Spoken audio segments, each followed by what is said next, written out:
తాకట్లో ఉన్న మీ బంగారాన్ని విడిపించి ఆ రోజు ఆన్లైన్ రేటుకి కొంటాం. Sharma gold company. Welcome to Suman TV. నేను మీ పవన్. ఈ రోజు అయితే శ్రీకాకుళంలో ఉన్నటువంటి 75 సంవత్సరాల వసంతోత్సవం అయితే వజ్రోత్సవాన్ని ఎంతో అంగరంగ వైభవంగాను 3 రోజుల పాటు చేపట్టినటువంటి ప్రతిష్టాత్మకమైనటువంటి ఈ ప్రోగ్రాంలో ఈ రోజు మన గ్రామీణ క్రీడల్లో ఉన్నటువంటి కర్రసామును అయితే ఈ రోజు పోటీని చేశారు. చూస్తే ఇక్కడ అమ్మాయిలు కూడా కర్రసాము చేసి ఆత్మరక్షణకు అది ఏ విధంగా ఉపయోగపడుతుంది వాళ్ళు చేసినటువంటిది, ఇటువంటి ప్రాచీన క్రీడలకు ఈ రోజు ఎంతో ప్రాముఖ్యత ఉన్నదని మరోసారి అయితే చూపించడం అయితే జరుగుతుంది.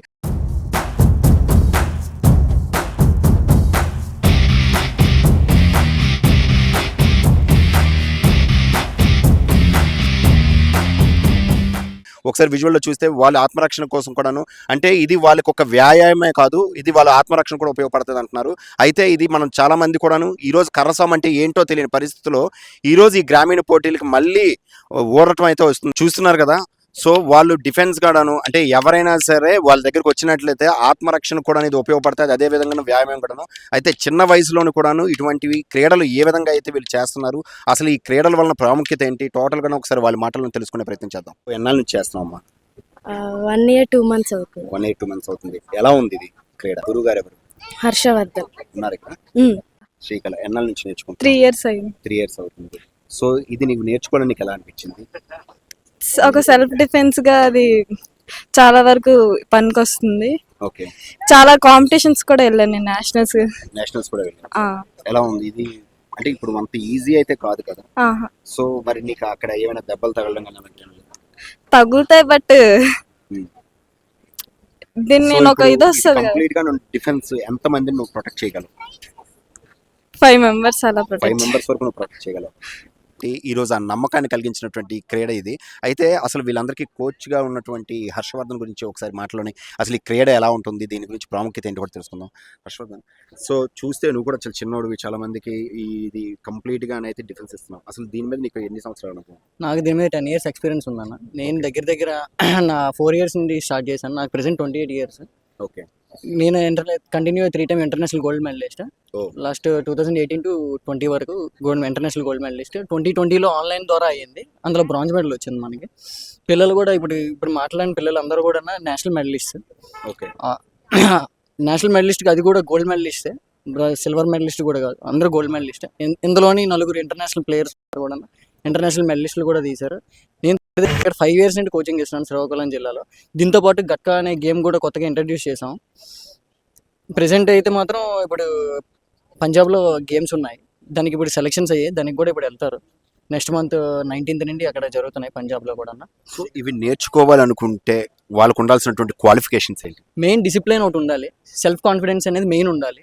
స్టిక్ తగులుతుంది అనే ఇది మాత్రం ఉండకూడదు. మెయిన్ అనేది ఇంటెంట్, మెయిన్ ఏంటంటే డిసిప్లిన్. మెయిన్ కావాల్సింది డిసిప్లిన్ ఉంటే అది ఏ విద్య ఇదేననే కాదు, any sport they can learn.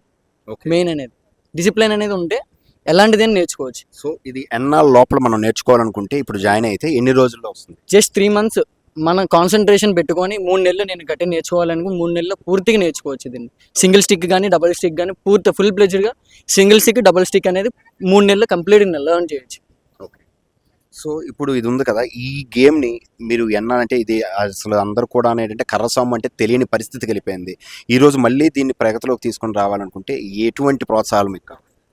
Main మనకి కావాల్సింది ఏంటంటే ఆర్థిక సాయం మినిమం. అంటే మన ఇప్పుడు లేని వాళ్ళు ఉంటారు, ఉన్న వాళ్ళు ఉంటారు, వాళ్ళకి టోర్నమెంట్కి వెళ్ళినప్పుడు స్పాన్సరింగ్ జస్ట్ వాళ్ళ ట్రైన్ టికెట్స్కి కానీ దేనికైనా అలాగే స్పాన్సర్ చేస్తే వాళ్ళు కూడా ముందుకు రావడానికి ఇంకా చేయడానికి ఇంకా ఎక్కువ మంది ఉన్నారు. ప్రజెంట్ ఇప్పుడు నేను మన తోటపల్లంలో స్కూల్కి వెళ్ళాను, అక్కడ చెప్తున్నాను. వాళ్ళు ఏమంటున్నారు అంటే వాళ్ళంతా లేని వాళ్ళకి కొద్దిగా సపోర్ట్ కానీ ప్రోత్సహించి కానీ చేస్తే ఇంకా పై స్థాయికి వెళ్తారు, ఇంకా ఇంటర్నేషనల్ మెడలిస్ట్ వస్తారు శ్రీకాకుళం నుండి.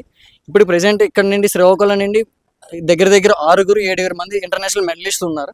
వీళ్ళు కూడా కొద్దిగా ప్రోత్సహిస్తే ఇంకా పెద్ద స్థాయికి వెళ్తారని కోరుకుంటున్నాను. వెనకబడినటువంటి క్రీడ చాలా మంది కనుమరుగైపోతున్నటువంటి ఈరోజు కర్రసాము కానివ్వండి, ఈ సంగడీలు కానివ్వండి, ఇలాంటి అన్ని కూడాను ఈ క్రీడలు అయితే ఈరోజు జరుగుతున్నాయి. అసలు ఈ క్రీడలకు ఎందుకు ఇంత ప్రాముఖ్యత ఉంది? మళ్ళీ అంటే వెనకబడిపోయినటువంటి కంప్లీట్ కనుమరుగైపోతున్నటువంటి క్రీడలను మళ్ళీ తెరపైకి తీసుకురావడానికి మెయిన్ ముఖ్య ఉద్దేశం ఏంటి అన్ని కూడా ఒకసారి మాటలు తెలుసుకుందాం. సార్ నమస్తే.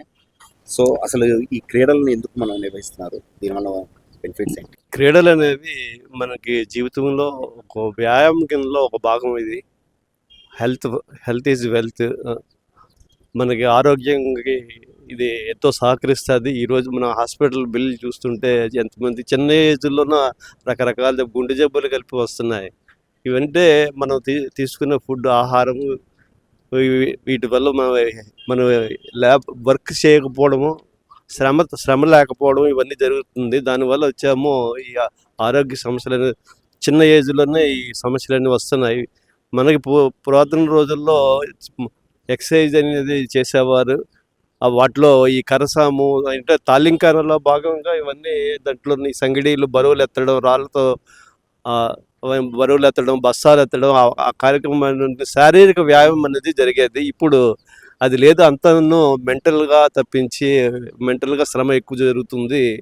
ఫిజికల్ శ్రమ అనేది తగ్గిపోవడంతో మనకి ఆరోగ్య సమస్యలు వస్తున్నాయి. పురాతన కాలం నుండి మనకి ఇవన్నీ ఈ సంప్రదాయ క్రీడలు ఇవి ఉన్నాయి. దాంట్లో కరసాం అనేది మనకి సంప్రదాయ క్రీడ.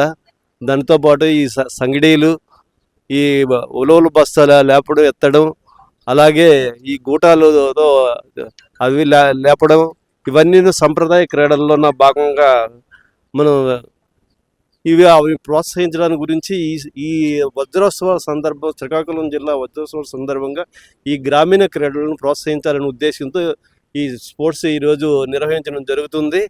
ముఖ్యంగా స్థానిక శాసనసభ్యులు గొంటి శంకర్ గారు ఈ ప్రాచీన గ్రామీణ క్రీడలు ప్రోత్సహించాలని ఉద్దేశంతో ఈ క్రీడలు ఏర్పాటు చేయమని చెప్పడం జరిగింది. అలాగే జిల్లా కలెక్టర్ గారు సహకారంతో ఈ క్రీడలను ఈరోజు 14వ తేదీ మున్సిపల్ హై స్కూల్ గ్రౌండ్లో నిర్వహిస్తున్నాము. నిన్న 5K రన్ ర్యాలీ జరిగింది. ఇవి కలిపి ప్రజలకి చెప్పడానికి ఆరోగ్యం గురించి, హెల్తీ హ్యాబిట్స్ డెవలప్ చేయడానికి గురించి ఈ కార్యక్రమాలన్నీ నిర్వహిస్తున్నాము. అయితే చాలా బాగా చేస్తున్నారు. అయితే ఇప్పుడు భవిష్యత్తులో యువతకి మీరు ఇచ్చినటువంటి ఒక్క సందేశము, అంటే వాళ్ళ ఆరోగ్యాన్ని కానివ్వండి, ఇప్పుడు ఇలాంటి కరసాములు కూడా చూస్తే వాళ్ళ సెల్ఫ్ డిఫెన్స్కి ఇటన్నిటి కూడా ఉపయోగపడుతుంది. అసలు యువతకి మీరు ఇచ్చినటువంటి ఒక మెసేజ్? యువత రోజు ఏదో ఒక గంట ఉదయం పూట ఏదైనా ఒక క్రీడలో భాగస్వామ్యం అవ్వాలని కోరుకుంటున్నాం. ఏదైనా ఇప్పుడు మనకి రకరకాల క్రీడలు ఉన్నాయి. Volleyball, kabaddi, kho kho, even football, ఏదైనా ఆటలోన భాగస్వామ్యం కావాలి. ఒక గంట సేపు శారీరక శ్రమ చేస్తే ఆరోగ్యంగా ఉంటారనేసి, దాంతోపాటు ఈ రకరకాల జబ్బులు రాకుండా ఉంటాయి, హెల్తీగా ఉంటారు. డైలీ వాళ్ళు రొటీన్ లైఫ్ చేసుకోవడానికి మంచి ఫిట్నెస్ అనేది ఉంటుంది.